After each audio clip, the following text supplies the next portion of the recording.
Tiger, बंदर और 3 बैल। एक घने जंगल में 3 शक्तिशाली बैल हमेशा मिलजुल कर रहते थे। एक बैल काला था, दूसरा सफेद और तीसरा भूरा। एक बार वो तीनों घास खा रहे थे कि तभी वहाँ एक भूखा बाघ आ गया। वो सोचता है, इतने मोटे मोटे बैल, अगर मेरा शिकार बने मुझे न जाने कितने दिनों तक खाने के लिए इधर उधर नहीं भटकना पड़ेगा। ऐसा सोचकर वो भूखा बाघ तीनों बैल के सामने आता है और उन तीनों पर हमला करने की फिराक में रहता है। तभी वो तीनों भी हमला करने के लिए बिल्कुल तैयार हो जाते हैं। पैर से मिट्टी हटाने लगते हैं और घुर्राने लगते हैं। उन तीनों को एक साथ गुस्से में देखकर बाघ ही डर जाता है और सोचता है, अरे नहीं भाई, इन पर हमला नहीं कर सकता, ये तो मुझे ही सींगों और पैरों से कुचल देंगे। अक्लमंदी तो इसी में होगी कि फिलहाल यहाँ से भाग ही जाऊं। बाघ ऐसा सोचकर वहाँ से भाग जाता है। तब सफेद बैल कहता है, देखा मित्र, हमारे एक साथ होने की वजह से वो खूंखार बाघ भी हमारा कुछ नहीं कर पाया। आज के बाद हम एक दूसरे का साथ कभी नहीं छोड़ेंगे, चाहे कुछ भी हो जाए। वो तीनों बैल एक दूसरे के साथ हमेशा ये वादा करते हैं। उधर बाघ भागते हुए अपनी गुफा में चला जाता है और सोचता है, उन तीनों बैलों को एक साथ शिकार तो नहीं किया जा सकता, कैसे भी कर उनका आपस में झगड़ा कराना होगा। आग लगाकर तब काम बन सकता है।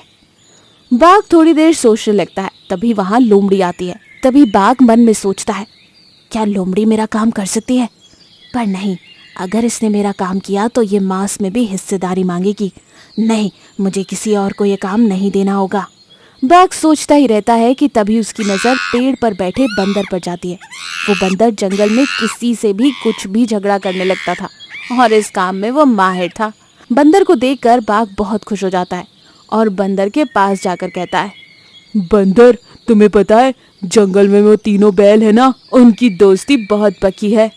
उनकी दोस्ती कोई नहीं तोड़ सकता, तुम भी नहीं। अरे बाघ, पक्की दोस्ती वस्ती कुछ नहीं होता। इस तरह की कई सारी दोस्तियां मैं तोड़ चुका हूँ। हाँ, पर तुम उन तीनों बैलों की दोस्ती नहीं तोड़ सकते। उन्हें अलग करना तो नामुमकिन है। अब तो मैं उन्हें तीनों को अलग करके ही दिखाता हूँ, देख लेना तुम। तब बाघ मन ही मन सोचता है, अरे यही तो मैं चाहता हूँ, तभी तो मेरा प्लान कामयाब होगा। उस दिन से बंदर उन तीनों बैलों पर नजर रखने लगता है। एक बार काला बैल अकेला घास खा रहा था कि तभी मौके का फायदा उठाकर बंदर बैल के पास आता है और कहता है, अरे तुम ये सूखी घास क्यों खा रहे हो?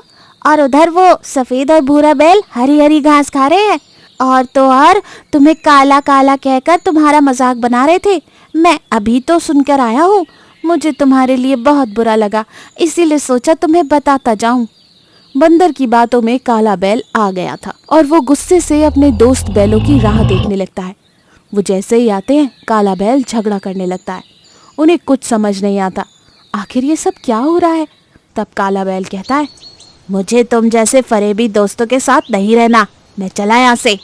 काला बैल वहाँ से जाने लगता है। तभी सफेद बैल की नज़र पेड़ पर बैठे बंदर पर जाती है। उसे सारी बात समझ आ जाती है। तब वो कहता है, अरे ये सब इस झगड़ा लगाने वाले बंदर ने किया है।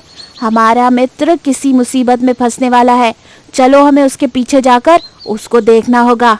ऐसा कहकर वो दोनों बैल काले बैल को ढूंढने लगते हैं। काला बैल उन दोनों से दूर जा रहा था कि तभी उसे बाघ देख लेता है। उस बैल को अकेला देखकर उसे बहुत खुशी होती है और वो उसके सामने आकर उस पर हमला करने की कोशिश करता है।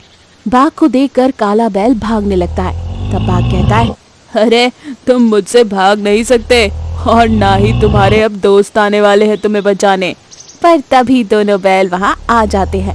अपने दोस्तों को सामने देखकर काला बैल बहुत खुश हो जाता है। उसमें बाघ से लड़ने की हिम्मत आ जाती है और वो रुक जाता है।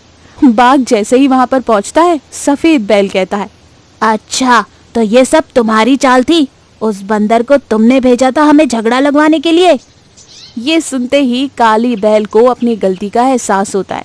फिर वो तीनों मिलकर उस बाघ को अपने सींगों से मार मार कर मार डालते हैं। इसलिए कहते हैं कि एकता में शक्ति है। हमें हमारे सच्चे दोस्तों का साथ कभी नहीं छोड़ना चाहिए।